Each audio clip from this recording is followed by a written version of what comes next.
ஆச்சரியமான விஷயம் என்னன்னா, ம். 50-50 அது எதிர் அ அதிர் அ ஒரு கான்ட்ரோவர்சியும் இருக்கு. அவர் மேல ஒரு கரிசனமும் இருக்கு. இது வந்து எதிர்க்கட்சி பண்ண வேலையா? ஆளுங்கட்சி பண்ண வேலையா? ம். இந்த மாரி ஒரு சதி திட்டத்தினால விஜய் வந்து இந்த மாரி அவர் மேல இப்ப இன்னும் சிம்பத்தி கிரியேட் பண்ண வச்சுட்டாங்கன்னு தான் ஆஸ் அ பப்ளிக்கா எனக்கு தோணுது. ஓகே. இதுவரைக்கும் கூட விஜய பத்தி நினைக்காதவங்க, ம். அப்ப இவர் வளரவே கூடாதுன்னு நினைக்கிறாங்களா? ம். அப்படிங்கிற தாட் ப்ராசஸ வந்து ஆளுங்கட்சியும் சரி, மற்ற கட்சிகளும் சேர்ந்து உருவாக்கியிருக்கு.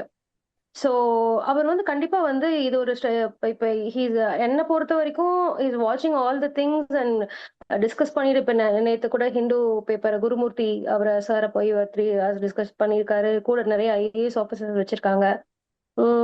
ஹி வில் டீல் இட் ப்ராப்பர்லிங்க. கவர்ன்மெண்ட் வந்து இதுக்கு கரெக்ட்டான சப்போர்ட் அவருக்கு குடுக்கல. ஏனுங்க அந்த வேலுச்சாமிபுரம்ங்கிற இடத்துல வந்து, அ நீங்க வந்து பார்த்தீங்கன்னா, அது அவ்வளோ ஒரு குறுகலான சந்து. ம். ஸோ இதே டிஎம்கே அந்த பார்ட்டிக்கு ஒதுக்குன இடத்த இவங்களுக்கு ஒதுக்க கிடையாது. அண்ட் போலீஸ் எல்லாம் சரியான பாதுகாப்புல இருந்தாங்களான்றதும் ஒரு பெரிய கேள்விக்குறியா இருக்குன்னு அங்க இருக்கிற மக்கள் வந்து நெறைய கருத்துக்கள் தெரிவிச்சுட்டு இருக்காங்க.